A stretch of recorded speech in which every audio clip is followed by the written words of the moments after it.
المعلم، مسلسل دراما مصري إنتاج عام 2024 من تأليف محمد الشواف وإخراج مرقس عادل، وبطولة كل من مصطفى شعبان، هاجر أحمد، أحمد فؤاد سليم، انتصار، وسهر الصايغ، وأحمد بدير، وأحمد عبد الله محمود، وطارق النهري، وسلوى خطاب، منذر يحنى، سلوى عثمان، هالة مرزوق. وتدور أحداث قصة هذا المسلسل حول تاجر السمك حامد، والذي يقوم بدوره الفنان مصطفى شعبان، والذي يعيش أسرته حياة هادئة مستقرة بسيطة، إلى أن يجد نفسه وسط صراعات مريرة لتجار السوق الكبار، تجار السمك، وعليه التصدي لهم وإلا سيهلك وسطهم. فهل سينجح في ذلك؟ هذا ما سترونه في المسلسل. لو عجبك المسلسل برجاء اعمل لايك وسبسكرايب لقناة قاموس الأفلام، ولمزيد من المعلومات حول السينما برجاء تكملة الفيديو حتى النهاية. أهلا وسهلا بكم مشاهدي ومتابعي قناة قاموس الأفلام. قناة قاموس الأفلام بتهدف إلى صناعة السينما والأفلام اللي بتحقق أعلى إيرادات. وصناعة السينما أصبحت عملية كبيرة جدا عن قديما، وتطورت تطور كبير جدا. حتى الأفلام المصرية أصبحت متطورة عن زمان كتير جدا، وبدأ كتير من الأفلام المصرية بيحاول أن يكافئ أو يوازي الأفلام البوليودية أو صناعة بوليوود للأفلام.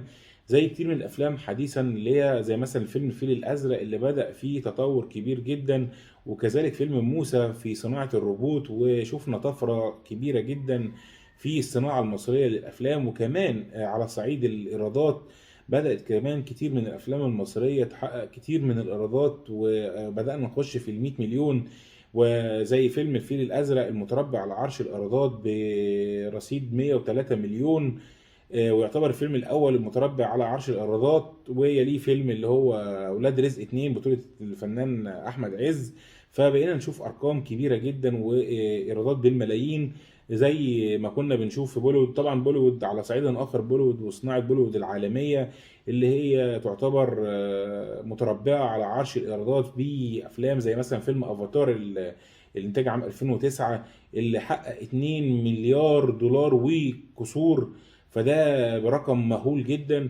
فطبعا الصناعة المصرية بدأت تتطور عن زمان، فبدأت صناعة السينما تاخد شكل كبير من الربح، صناعة الربح، وان بيبدأ صناعة الفيلم بمحتوى او بمبلغ او برقم، وبينتج عنه ارقام كبيرة جدا وارباح كبيرة جدا. فاصبحت صناعة واصبحت مجال تجاري واسع وكبير. فعشان كده تطورت صناعة السينما، وكانت بداية التطور ديت زي ما كلنا عارفين فيلم صعيدي في الجامعة الأمريكية اللي هو بتاع الفنان محمد هنيدي، اللي حقق طفرة كبيرة جدا، حقق حوالي 30 مليون دولار. الفيلم دوت كان بداية الثورة بتاعت صناعة السينما في مصر، واللي حقق أرباح طائلة خلت كتير من المنتجين أو كتير من رجال الأعمال يتجهوا إلى الإنتاج وصناعة الأفلام، نظرا لأنها بدأت تحقق ارقام كبيره جدا عن ذي قبل. فبدات صناعه السينما تتطور عن افلام زمان. طبعا هناك عوامل كتيره جدا بتحكم صناعه السينما، في طبعا الفن الراقي، وفي الافلام اللي هي بتخلد عبر التاريخ. زي مثلا لو على سبيل المثال في شاوشينك اللي هو فيلم هوليودي، فيلم قوي بوليودي، فيلم هوليودي قوي جدا ومحتل المركز الاول عالميا. وطبعا في افلام زي ما قلنا فيلم افاتار اللي هو طبعا فيلم قوي جدا متربع على عرش الايرادات، وايضا صناعته كانت صناعه جيده جدا، وفيلم ايضا يخلد عبر التاريخ. فكذلك في الافلام المصريه اصبح في افلام ايضا تناشد شباك التذاكر، وفي ايضا افلام بتناشد التاريخ وبتحاول ان هي تخلد عبر التاريخ. زي مثلا فيلم صعيدي في الجامعه الامريكيه، هو يعتبر هو فيلم قوي جدا وحقق ايرادات عاليه جدا، وايضا فيلم ما تزهقش من المشاهده بتاعته والفرجه عليه. فمحمد هنيدي زي ما قلنا فتح الستار لصناعه السينما الحديثه، وكان زي ما قال الفنان احمد السقا في استضافه محمد هنيدي في هنيدي شو، قال له كان محمد هنيدي هو الطلقه او السهم اللي اخترق وعدى وفتح لجيل كامل وراه في صناعه السينما. فعشان كده السينما المصريه تطورت، في منها تطور من اجل الايرادات وشباك التذاكر، ومنها طبعا في افلام ايضا تطورت لاجل المهرجانات والتراث، وان هي تخلد عبر التاريخ. في اعمال فنيه قيمه جدا، وفي اعمال فنيه تناشد شباك التذاكر، ولكن وفي اعمال جمعت ما بين الاثنين. مثلا زي فيلم زي ما قلنا فيلم الفيل الازرق. الفيلم ده كان نقله للسينما المصريه، انه بدا يتكلم عن شفنا فيه الشغل الجديد من الجرافيكس والخيال العلمي، لان كان بالنسبه لمصر تصنيع افلام او صناعه افلام للخيال العلمي كان مستبعد بعض الشيء، وكنا دائما وابدا بنعتمد على الاكشن او الكوميديا، او الكوميديا بصفه بشكل اكبر من الاكشن. فبدأنا دخلنا في الاكشن طبعا مع احمد السقا، فتح المجال دوت ايضا للسينما المصريه. وبعد كده دخلنا بقى في النوع الجديد والافلام الجديده اللي هو زي فتح الباب دوت الفنان كريم عبد العزيز، ودخلنا في الافلام الفانتازيا والخيال العلمي، وانتج ثمار الفكر دوت. اخر انتاجات ثمار الفكر دوت هو فيلم موسى، اللي قام بدوره الفنان كريم محمود عبد العزيز، والفيلم دوت اخراج بيتر ميمي. الفيلم ده ايضا كان نقله للسينما المصريه كبيره جدا، ان السينما المصريه بدات تصنع افلام بتتكلم عن الروبوت، وبتتكلم عن المستقبل، وبتتكلم عن ان ابطال الخارقين زي مثلا بنحاولوا يقلدوا في السينما المصريه ابطال مارفل اللي هو طبعا ايرون مان والحاجات دي كلها. فده انا متوقع ان احنا هنشوفه كتير في الفتره اللي جايه في السينما المصريه. فعشان كده احنا جايين النهارده عشان نتكلم عن السينما وصناعه السينما. زمان كانت الامكانيات محدوده جدا في صناعه الافلام، وكنا بنشوف الافلام من اول الافلام الابيض واسود، واعتماد كلي على الممثل وعلى قدراته وعلى طريقته في القاء الافيهات وفي الاداء الحركي من بدايه شارلي شابلن، والسيما الصامته في استخدامه لحركاته ورياكتاته. بعد كده اعتمدنا في السينمات بعد كده على الممثلين. الممثل الاول كان بحركاته، وبعد كده بدانا نتكلم في دخلنا في مرحله ان الممثل بقدراته الفنيه وقدرته على التمثيل وقدرته على لو الافلام الكوميديه وقدرته على القاء الافيهات. وبعد كده تطورت الصناعه شيئا فشيئا الى ان وصلت النهارده الى طبعا التطور العظيم اللي كلنا بنشهده، زي سواء في صناعه بوليوود، الافلام العالميه زي مارفل، استوديو مارفل والحاجات الكبيره، وهاري بوتر والكلام الجميل والعظيم اللي احنا شايفينه في الفتره اللي احنا بنعيشها او في العصر اللي احنا بنعيشه. والصناعه المصريه حاولت ان هي ايضا تجتهد وتتطور الى ان وصلت ايضا الى مستوى لا باس به طبعا، في مقابله طبعا العمالقه واللي هم صناعه مارفل، وصناعه بوليوود العالميه، والافلام اللي بتتكلم عن السوبر هيروز. فمصر انا شايف ان هي ماشيه في تطور جميل، وابتدينا نهتم بالفن وصناعه السينما. فبنتكلم النهارده عن ترتيب الافلام عالميا، في ترتيب الافلام اعلى ايرادات في مصر. انا شايف ان فعلا فيلم الفيل الازرق 2 اللي هو بطوله الفنان كريم عبد العزيز ونيلي كريم وهند صبري وخالد الصاوي، استطاعوا الجروب ده او المجموعه ديت حتى من الفيلم الجزء الاول اللي هو محقق تقريبا ايرادات حوالي 30 مليون، استطاع ان هو يخلق نوع جديد من افلام الفانتازيا والافلام الخيال العلمي وافلام الروحانيات والاشياء الجميله ديت وافلام الجن والكلام دوت. استطاع ان هو يخلق نوع جديد من الافلام الغير متوقعه، وفتح كان طبعا كان هناك مخاطره في الفيلم دوت ان هم بيبداوا في نوع جديد اول مره يعني بيتعمل، اول مره بيتم صناعته في السينما المصريه، ولكن كانوا قد التحدي، وكانوا استطاعوا ان هم يثبتوا للكتير او يثبتوا للمصريين ان مصر قادره على ان هي تخش المجالات او تخش في مجالات كبيره في صناعه السينما. وبالفعل الفيلم حقق نجاح كبير لاقى نجاح كبير من الجماهير المصريه.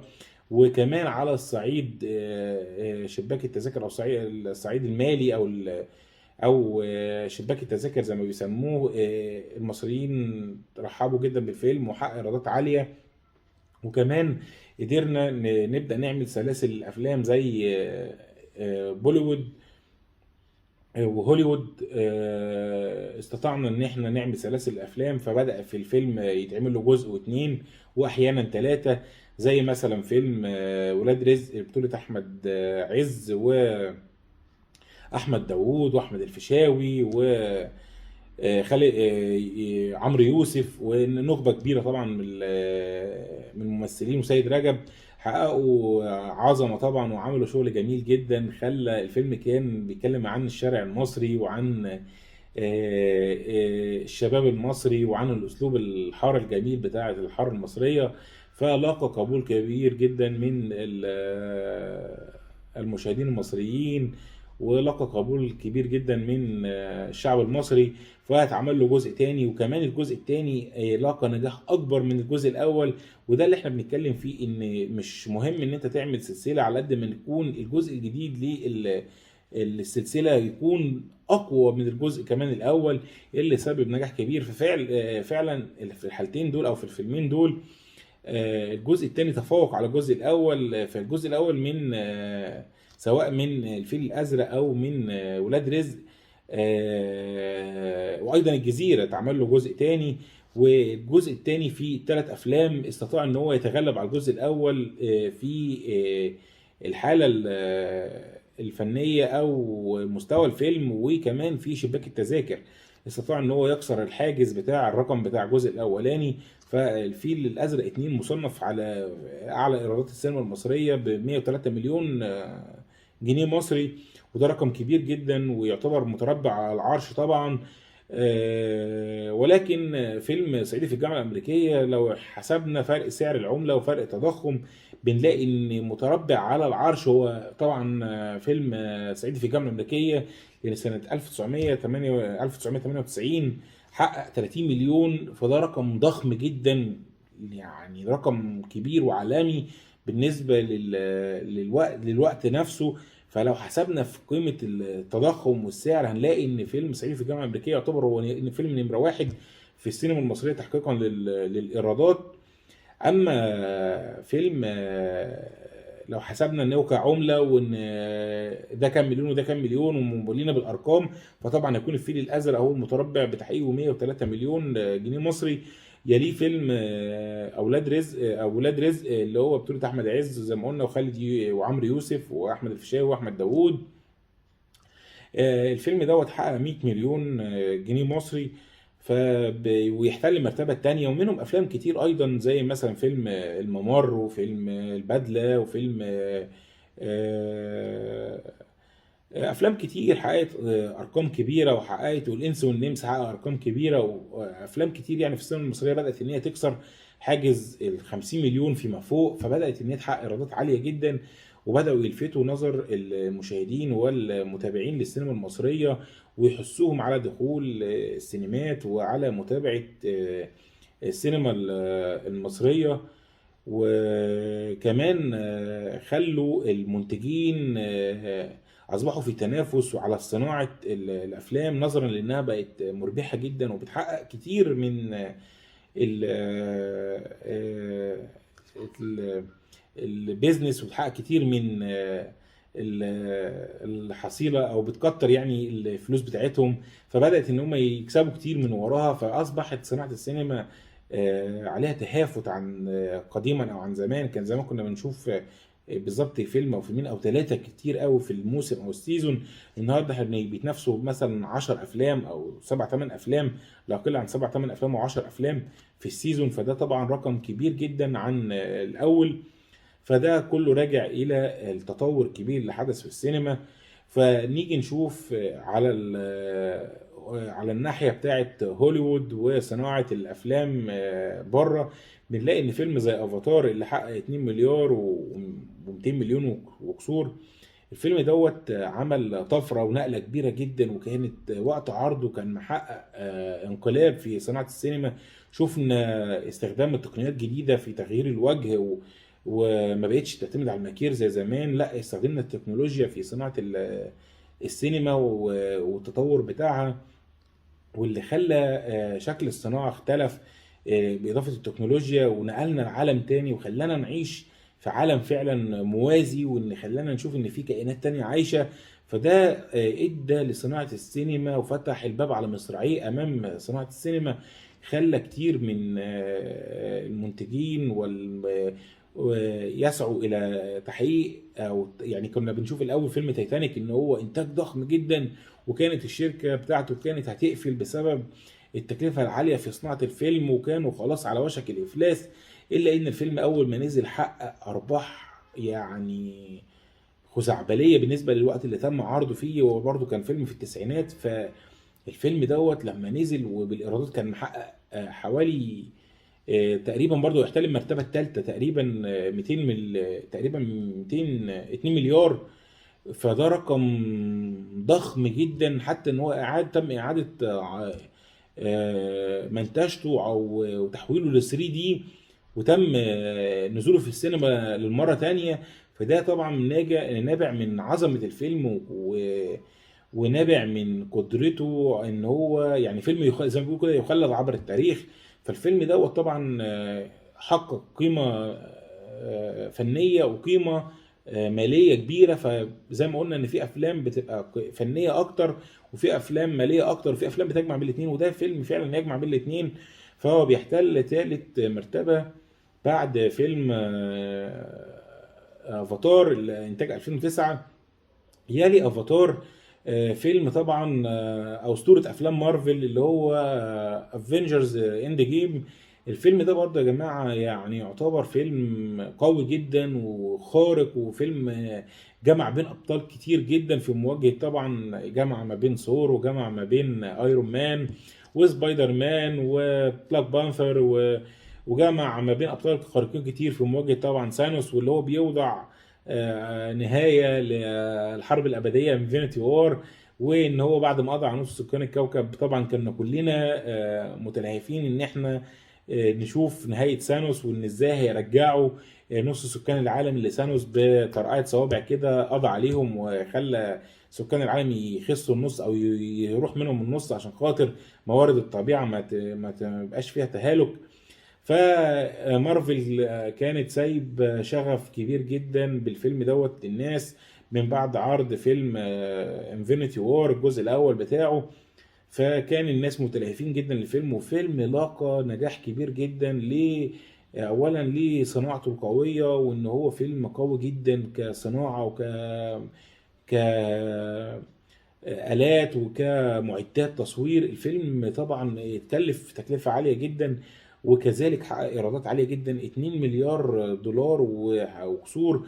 ده رقم كبير جدا جدا في صناعة هوليوود، ويعتبر متربع على تاني المرتبة التانية او الوصيف بتاع فيلم افاتار. فده رقم مش قليل. واستطاعت مارفل ان هي تقدر عن طريق سلسلة الأفلام بتاعت السوبر هيروز إن هي تفتح عالم جديد وصناعة جديدة، وكل يوم بنكتشف بطل جديد. زي مثلا آخر أبطال استوديو مارفل اللي هو موربيوس، الفيلم اللي هو إنتاج عام 2022. الفيلم ده برضو ده بطل جديد انضم لسلسلة أبطال مارفل، واللي هو شفنا في نهاية الفيلم ان هو بيتحد مع احد اعداء سبايدر مان، واللي هو عايز يحطه في مواجهة مع سبايدر مان. وطبعا مش عايزين ننسى فيلم سبايدر مان الاخير اللي حقق نجاح كبير جدا ونجاح ضخم، اللي هو كان طبعا في اتحاده مع دكتور سترينج. فابتدينا نشوف في السينما حاجات جميلة جدا، وابتدينا نشوف ان صناعة السينما اختلفت كتير كتير عن زمان، والمعدات والتكنولوجيا فتحت مجال كبير قوي، وفتحت العنان لخيال المؤلفين وتحقيق كل خيالهم، اللي كان من الصعب جدا زمان ان مؤلف يفكر انه يعمل الاشياء الصعبة والمستحيلة والضخمة ديت. فاستطاع المؤلفين ان هم يطلقوا العنان لخيالهم بواسطة المعدات الجديدة، واللي كانت السبب الرئيسي في ان صناعة السينما تتحور وتخرج من الشرنقة الضعيفة اللي كانت فيها، ويخرج كيان جديد ووحش جديد في صناعة السينما، وهو السبب في صناعة الأفلام الجميلة والكبيرة اللي احنا بنشوفها النهاردة. فعشان كده شايفين التطور، على طبعا التطور طبعا بأسلوب كبير جدا في اللي هوليوود، ولكن برضو السينما المصرية عندنا استطاعت ان هي في الفترة الأخيرة بواسطة المخرجين الشباب زي ما قلنا بيتر ميمي، اللي هو استطاع ان هو يقدر يعمل فيلم يواكب العصر الحديث اللي هو فيلم موسى، وانه يقدم اول ريبوت مصري واول فيلم مصري بيقدم ريبوت، والفيلم حقق نجاح كبير ايضا لكريم عبد العزيز. فاحنا عشان كده بنتكلم عن الافلام وبنقول ان الصناعة اختلفت كتير عن الاول، وان ترتيب الافلام ايضا النهاردة بقى يتكلم بشباك التذاكر وحجم الايرادات، وان الافلام بدأت تخلد بشباك التذاكر وحجم الايرادات، والمنتجين والمخرجين بدأوا ان هم يتجهوا الى صناعة السينما بوفرة وبكثافة، وكانوا بالاول قلقين من حجم الانتاج انه يروح وما يحققش الفيلم الايرادات المطلوبة، ولكن الكلام ده خلاص انتهى، وبقى خلاص اي فيلم جدير بالمنافسة بينزل وبيحقق ايرادات عالية جدا وبينافس وبيحقق ايرادات جامدة جدا، وبيجيب لشركات الانتاج والتوزيع ما تم صرفه على الفيلم وتكلفته من طبعا اجور ممثلين ومعدات واماكن تصوير وخلافه، واجور منتجين ومنتج والكلام ده كله. فبدأ الفيلم يجيب اضعاف مضاعفة من الفلوس الايرادات، وبدأ المنتجين يكسبوا. فعشان كده هنشهد الفترة القادمة كتير كتير كتير من صناعة الافلام، ولكن نرجو طبعا ان هي تكون على نفس الوتيرة بتاعة الافلام اللي هي زي الفيل الازرق 2 وولاد رزق والحاجات الجميلة اللي احنا بنفتخر بيها في الصناعة المصرية، عشان نقدر ان احنا ننافس افلام زي بتاعه هوليوود وايضا افلام بوليوود. وبوليوود على فكره برضو ان افلام بوليوود او الافلام الهنديه بدات يخش فيها الممثلين بتحقيق ارقام كبيره جدا. طبعا سلمان خان غني عن التعريف، وشاروخان، والناس ديت محققين ارقام برضو عالميه وارقام تقيله جدا، وبدا يبقى فيه اتحاد كبير قوي وايضا في بعض الافلام ما بين هوليوود وبوليوود، زي مثلا فيلم زاندر كيج اللي هو بتاع فان ديزل لما استعان بالممثلة الهندية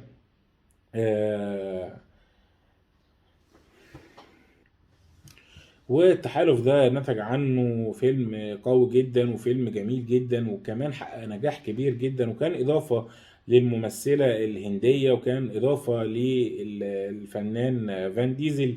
وبدأ في تحالف كبير نظرا لأن خلاص السينما بتاعت بوليوود بقت سينما عالمية، وكمان بقت تحقق كتير من الأرباح، وكانت كمان ليها متابعين وليها فانز كبير جدا، يكاد يكون مقارب جدا لفانز بوليوود وارقام بوليوود. فعشان كده كان بقى في تحالفات في الفتره الاخيره بين بوليوود وهوليوود كبيره جدا، وبداوا ان هم يعملوا تحالفات في افلام كتير، وهنشهد الفتره الجايه صراعات كبيره قوي في صناعه الافلام. واختلفت كتير قوي ايضا السينما البوليودية عن زمان. زي ما كنا بنشوف في الاخراج زمان كان حاجات ما يعني كانت دون المستوى، في ان قدرات خارقة باسلوب باين قوي ومش حلو، ولكن تطورت بوليوود تطور كبير قوي، وكمان اصبحت الافلام بتتعمل باحترافية شديدة جدا زي افلام هوليوود بالظبط، وبدأت ان هي تنافس كمان افلام هوليوود، وبدأت في منافسة جميلة جدا. فاحنا زي ما قلنا قبل كده ان صناعة السينما تطورت تطور كبير، بدءا من اللي هو السينما الصامتة وحتى الابيض واسود، وبعد كده دخلنا في السينما اللي هي بتعتمد على كل قدرات الممثل فقط، وبعد كده انتقلنا الى الاماكن والاخراج، وبعد كده انتقلنا الى استخدام التكنولوجيا اللي حقق طفرة كبيرة زي ما قلنا. فعشان كده فن صناعة السينما اختلف عن زمان، وبقى مختلف، وبقى كبير، وبقى آه، مصدر دخل لبعض الدول أيضا. شركات الإنتاج أصبحت مصدر ربح أكتر من، يعني في بعض الأفلام أنا شايفها إن هي مصدر ربح أكتر من آه، مصدر فني. في أفلام بتنزل في السوق المصري بيسموها أفلام شباك التذاكر او الايرادات، او الافلام اللي هي بتاعه الاعياد. احيانا بتنزل بعض الافلام اللي هي ايه، مجرد بتاخد فتره السيزون، وبيحققوا منها ايرادات لكن هي افلام ما بتعيش مع الجمهور، وافلام بتبقى مش عايزين نقول دون المستوى، ولكنها افلام سوقيه اكتر وانتاجيه اكتر، وتميل الى الناحيه الماديه اكتر. فالافلام ديت بيبقى عمرها قصير، ولكن ده مؤشر على ان صناعة السينما اصبحت مربحة فوق الوصف عمن ذي قبل. فعشان كده نقدر نقول ان السينما تحولت تطورت تطور رهيب وكبير. فاحنا بنقول ان لازم كلنا نقدم الدعم للفن والفنانين، ونساعد على تقديم محتوى يليق بينا ويليق ب طبعا اسم مصر العظيم. وان ما يكونش هدفنا دايما تحقيق الربح، ولكن ايضا يكون لينا نصيب في التراث، ويكون لينا نصيب في الافلام اللي تخلد عبر الزمن. وقد زي ما شفنا في الافلام الفترة الحديثة ان كمان احنا استطعنا ان احنا نستعين ببعض الممثلين الاجانب، زي فيلم حملة فرعون استطاع ان هو يستعين بسترونج مان، اقوى رجل في العالم، واستطاع ان هو يستعين بمايك تايسون.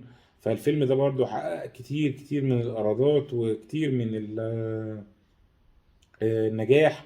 الفيلم ده رغم ان هو حقق نجاح كبير، ولكن كان يعتبر من اجرى الافلام اللي كانت بدات تستعين بيه نجوم هوليوود وابطال من خارج. فعشان كده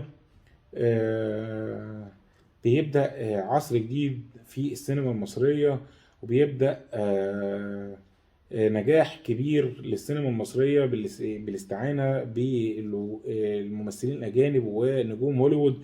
وأيضا هنشوف قريبا نجوم هوليوود بيشاركوا في الصناعة المصرية، زي ما شفنا قبل كده في برنامج رامز كان استعان بشاروخان في أحدى المقالب بتاعته. وكمان رامز السنة دي كان مستعين بجان كلود فان دام في البرنامج بتاعه، عشان خاطر خدعة الموسم ان هو يعمل ان هو بيدعي فنانين مصر عشان يشاركوا في عمل مع جان كلود فان دام. فده زي ما قلنا ان ده اللي شايفه ان السينما بتتجه عليه، ان السينما العالم كلها تقريبا هتصبح في الاخر واحدة، ونجوم العالم كلهم يكونوا واحد، ويبداوا يستعينوا ببعض في اعمال. زي ما شفنا ان شاروخان وكاجول قدروا ان هم ينزلوا مصر هنا ويصوروا في الاهرامات ويتكلموا عن مصر، وبدأ يبقى لقوا ان ليهم فان كبير او جمهور كبير في مصر. كمان المؤتمر اللي اتعمل في الجونة بواسطة نجيب ساويرس، واستعان وأهدى تكريم للفنان الكبير سيلفستر ستالون. وسيلفستر ستالون في كلمته لما قال احنا ما كنتش اعرف ان ليا جمهور كبير قوي كده في مصر، فاكتشف ان المصريين بدأوا يطلعوا على اعمال كتير من اعمال الخارج، وان هم معجبين باعماله، وان هم ليهم حب كبير للفنانين بتوع هوليوود. فعشان كده بدأنا نشوف ان العالم كله اصبح قرية صغيرة، وان الفنانين سواء هوليوود او بوليوود او الفنانين المصريين اصبح العالم كله بواسطة الانترنت، وبواسطة ان العالم كله بقى خلاص واحد، بدأوا يبقوا معروفين، وبدأت صناعة السينما تقريبا هتتحد، وتقريبا هتبقى خلاص يعني قد ان احنا نشوف المستقبل ان انتهت بوليوود وهوليوود وكده، بقى اصبحت سينما واحده ويصبح العالم كله واحد. وهتلاقي ان الفنانين كلهم اصبحوا نجوم عالم، وان هم كلهم يقدروا يمثلوا مع بعض في اي، ما بيبقاش في تفرقه بهوليوود وبوليوود، ان الفيلم ممكن يتعرض في جميع انحاء